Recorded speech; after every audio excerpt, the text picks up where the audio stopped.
friends, it's good to be back in my humble abode, and I'm sorry for the craziness that has been my life lately, and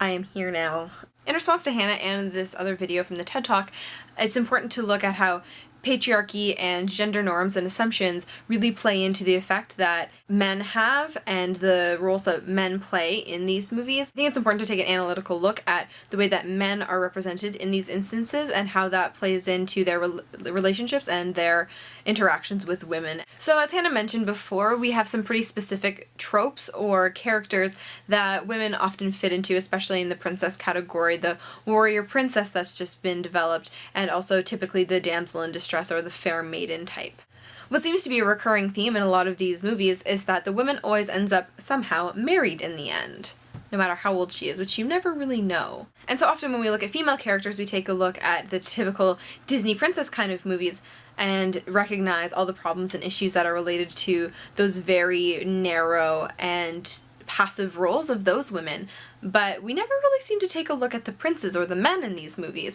And what's interesting to note is that the pinnacles of what seems to be romance or ideal men have been an actual literal beast, two men who have kissed women while they were unconscious and or seemingly dead, and that's apparently romantic and cute and not creepy. Then we have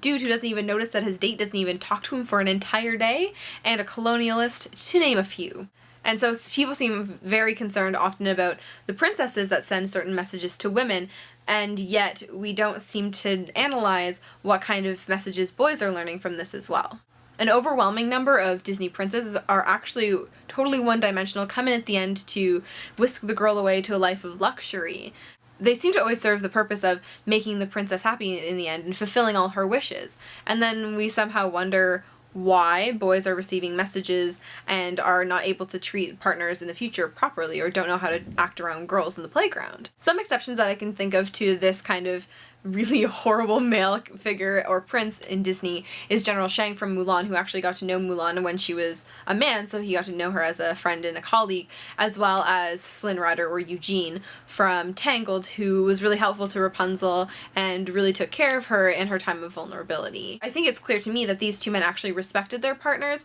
for what they were accomplishing and the things that they were capable of, like saving China from Huns or hitting people with frying pans and defying their overbearing mother. But how rare is that in media, or in children's media especially, that we see a very cohesive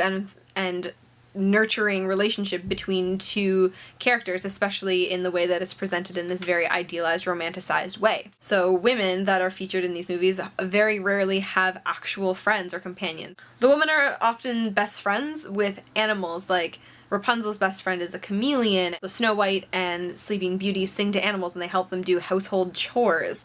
And we don't really often get to see an actual strong friend relationship with women or men in these movies. More often than not, we see women pitted against each other, like the evil stepmother in Cinderella and those evil stepsisters, or the witch/stepmother in Snow White who tries to kill her, or the old hag kind of character like Mother Gothel in Tangled, or Maleficent from Sleeping Beauty. It seems strange that media for children is often so based around romance, because romance is really not something that's important to young children, so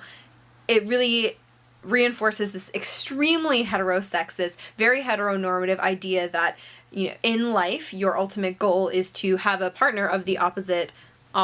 sex from you.